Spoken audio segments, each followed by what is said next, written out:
세계에는 거의 200개의 나라가 있습니다. 사람들이 지구 구석구석을 연결하는 거대한 도로를 건설한 덕분에 자동차로 그 나라를 방문할 수 있다고 상상해보세요. 잠시만요. 여행 가기 전에 미리 준비를 해야겠죠. 적도의 길이는 약 4만 킬로미터입니다.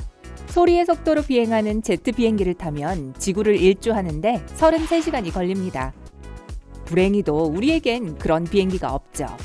우리에게 있는 건 낡았지만 믿을 수 있는 미니밴입니다. 시속 100km의 속도로 주행하면 여행에 약 2주가 걸릴 거예요. 하지만 자고 먹고 구경도 해야죠. 교통체증 때문에 걸리는 시간도 생각해야 하고요. 그리고 한 가지 더. 직진만 해서는 갈 수 없을 거예요. 하나의 도로이지만 때로는 구불구불하고 심지어 빙글빙글 돌기도 합니다. 세계 지도 위에서 이 도로는 예측할 수 없는 난장판처럼 보일 거예요. 그러니까 미니밴이 아니라 모든 편의시설이 구비된 이동식 주택 트레일러를 구입하는 게 좋겠어요. 또한 여러분은 연료에도 많은 돈을 써야 할지도 몰라요. 기름으로 움직이는 자동차는 세계 도로에서는 허용되지 않습니다. 오직 전기 자동차만을 몰아야 해요. 그러니 충전 준비를 하고 비용을 지불하시죠. 준비됐나요? 안전벨트를 매고 출발합니다. 처음에는 세계 도로를 따라 건설된 것 중 가장 가까운 도시로 가야 합니다. 도착하자마자 차선이 100개나 되는 고속도로가 보이는군요. 많은 차들이 자국의 국기를 휘날리며 달리고 있어요. 모든 사람들은 서로 경적을 울리며 다양한 언어로 소리칩니다. 하지만 놀라운 것은 도로뿐만이 아니에요. 그 옆에 있는 도시도 역시나 놀랍습니다. 수천 명의 관광객과 통근자들이 매일 여러분의 도시를 지나친다고 상상해보세요.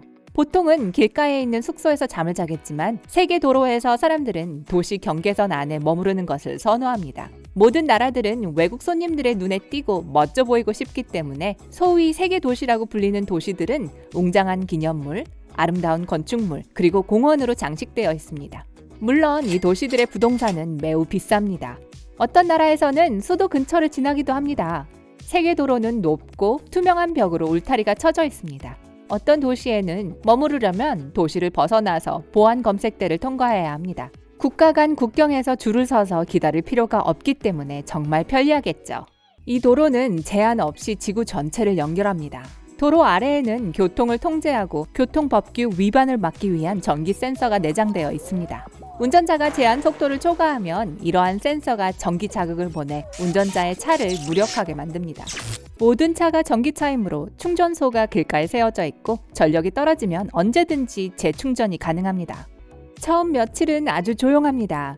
아름다운 경치를 즐기면서 운전하고 가끔 차가 막히기도 하지만 오래 걸리진 않죠. 슈퍼마켓에서 산 음식을 먹거나 길가의 식당에 들립니다. 세계 도로가 붐비는 중 길가의 식당들은 유명하고 재능 있는 요리사들이 요리하는 진짜 식당으로 변신했습니다. 다행히도 이곳의 음식들은 일반적으로 그리 비싸지 않습니다. 만약 북미에서 여행을 시작했다면 첫 번째 목적지는 남미입니다. 놀라울 정도로 아름다운 도시들을 운전하고 다른 나라의 문화를 배우고 다른 대륙으로 넘어가는 여행의 가장 흥미로운 단계를 기대하고 계시겠죠? 또한 바다도 건너야 합니다. 많은 국가에서 아프리카와 남미를 연결하는 긴 다리를 건설하기 위해 엄청난 금액과 수십 년이라는 시간을 썼습니다. 끝이 보이지 않는 길을 올라가 보죠. 수십 미터 상공에 솟아있는 긴 다리입니다. 거대한 기둥이 해저로에서부터 뻗어 있고 다리를 떠받치고 있습니다. 바다가 수평선 위의 하늘과 합쳐져서 마치 하늘을 나는 것처럼 느껴지네요. 그리고 무엇보다도 경치를 막지 않도록 옆에는 투명한 벽을 세워두었죠. 가장 긴 직선 구간이 시작되지만 속도 제한이 있습니다. 처음 몇십 킬로미터 동안 운전자는 놀라운 경치에 익숙해지지 못하고 가끔 정신이 산만해질 수 있거든요. 전기 센서는 사고 위험을 줄이기 위해 시속 100km 이상 가속할 수 없게 하고 있습니다. 가장 왼쪽 차선으로 차를 몰면 바다가 보입니다. 돌고래 떼가 물 밖으로 뛰어나와 운전자들에게 인사하는 것이 보이고 거대한 고래 한 마리가 수평선에서 헤엄치는 것도 보이네요.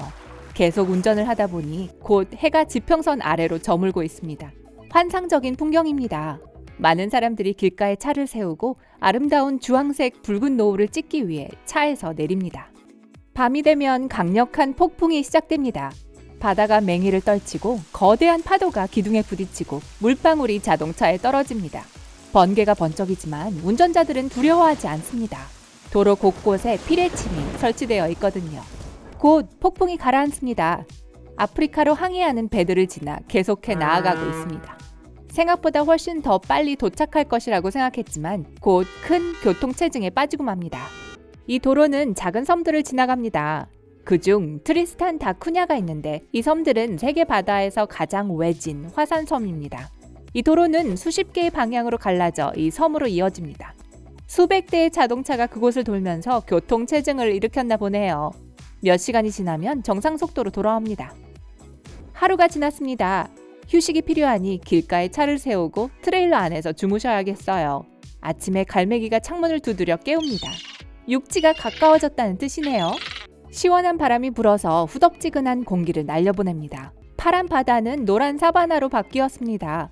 여러분은 아프리카 전역을 여행하고 사자, 코끼리, 기린을 구경한 후 멋지게 햇볕에 그을렸어요.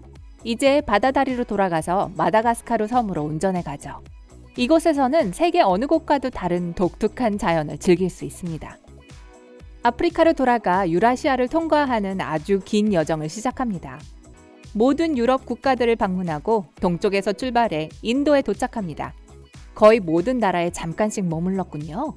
그리고 트레일러를 겨우 팔고 새 트레일러를 샀습니다. 이 여행을 며칠이나 했는지 정확히 기억은 하지 못하지만 1년 이상이 지났다는 것은 확실히 알고 있습니다. 태국, 베트남, 인도네시아를 지나 호주로 향하고 있으시군요. 그 후에 뉴질랜드를 방문합니다. 이곳에서 도로는 크게 원을 그리며 파푸아 뉴기니와 필리핀을 거쳐 유라시아로 돌아갑니다. 모래사장에서 즐거운 시간을 보냈고 바다에서 수영도 많이 하면서 현지 사람들과 친구가 되었습니다. 한 나라의 시민이 아니라 세계 시민이 된 느낌입니다. 그래도 경치를 좀 바꿔보는 게 좋겠죠? 북쪽으로 가봅시다. 대륙의 동부를 지나 다음 목적지에 도착합니다. 여기서부터 도로는 눈밭과 겨울 숲을 통과하게 됩니다. 매일 도로에 많은 양의 눈이 내리네요. 다행히 도로 아래에 난방기가 설치되어 있어 눈은 이 하얀 장막 아래로 사라지고 젖은 아스팔트 위를 운전하고 가시면 됩니다. 매서운 추위 때문에 이곳에서 사람들은 좀처럼 멈추지 않기 때문에 추쿠치 해에 빨리 도착하게 됩니다. 다른 다리에 도달해서 두어 시간 동안 물 위를 달렸습니다. 눈앞에 알래스카의 해안이 펼쳐졌군요. 곧 북미에 도착할 거라고 생각하시겠지만 그 대신 도로는 그린랜드 쪽으로 돌아갑니다. 이제 여행에서 가장 놀라운 곳에 도달하게 됩니다. 여러분은 빙하 계곡을 지나가게 되죠. 어떤 빙하는 너무 커서 그 사이로 길이 잘립니다. 얼음 터널 안에서 운전을 하는데 좀 무서워지네요. 터널이 끝나면 다시 물 위의 긴 다리로 돌아옵니다. 이 다리는 우리의 여정의 마지막 다리입니다. 북미로 돌아가실 수 있어요. 1년이 넘도록 해외에서 시간을 보낸 후 드디어 여행이 끝났네요.